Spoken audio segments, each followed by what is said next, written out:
इसके बाद जो हमारे पास नाम है वो नाम है जिन तलबा ने या तालिबात ने अपने नाम इस प्रोग्राम की जानिब से दिया था। उसमें पहला नाम जो है वो मैं जो ले रहा हूँ वो अफजल आलम, ये अपना स्पीच पेश करेंगे। अफजल आलम।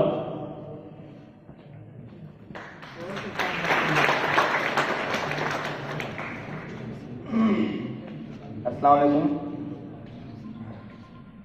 आज के इस मौलाना आज़ाद यौम पैदाइश पे आप सभी को मुबारकबाद हो।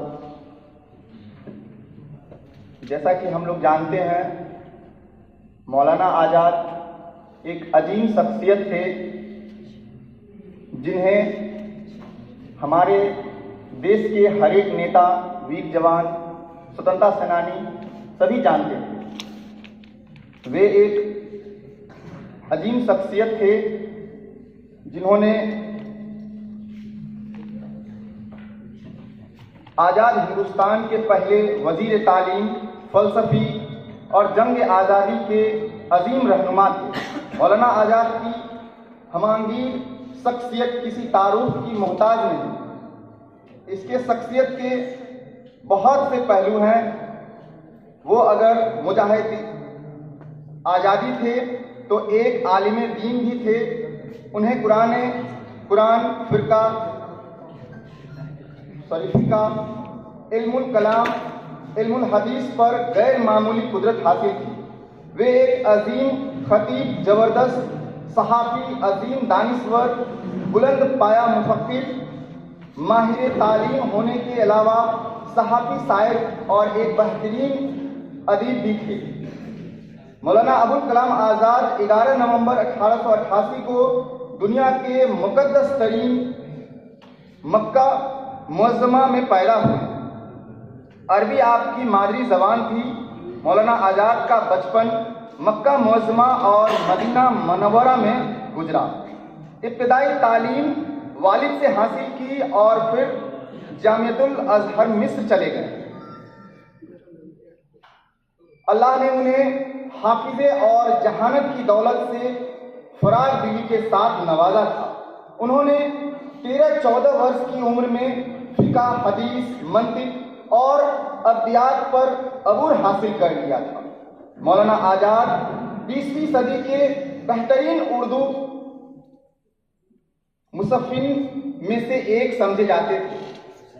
उन्होंने खासकर 4 चीज़ों पर अपना तवज्जो किया था। वो चाहते थे कि टेक्नोलॉजी में हमारा देश आगे बढ़े।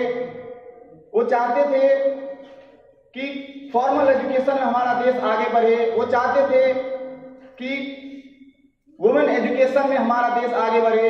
वो चाहते थे फ़नी तालीम में हमारा देश आगे बढ़े और हमेशा वो हमारे देश के भलाई के लिए सोचते थे। आज़ादी से पहले और आज़ादी के बाद वो हमेशा देश के तालीमी निज़ाम को बेहतर बनाने का कोशिश किए। यहाँ तक कि जवाहरलाल नेहरू को ये कहना पड़ा कि वो एक सियासी तुलबा हैं। उन्होंने यूरोप के सियासी का भी इल्म हासिल किया, मगर फिर भी जब वो भारत आए तो उन्हें लगा कि एक ऐसी शख्सियत है जो सियासत में हमसे भी आगे है। वो थे मौलाना अबुल कलाम आज़ाद।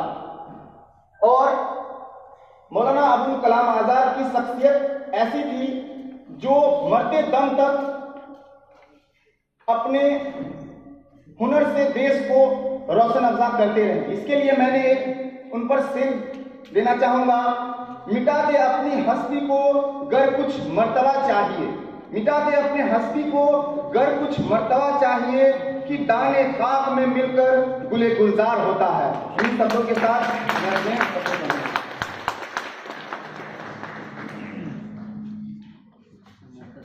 बहुत बहुत शुक्रिया अफजल, आपके शब्दों की हम कदर करते हैं।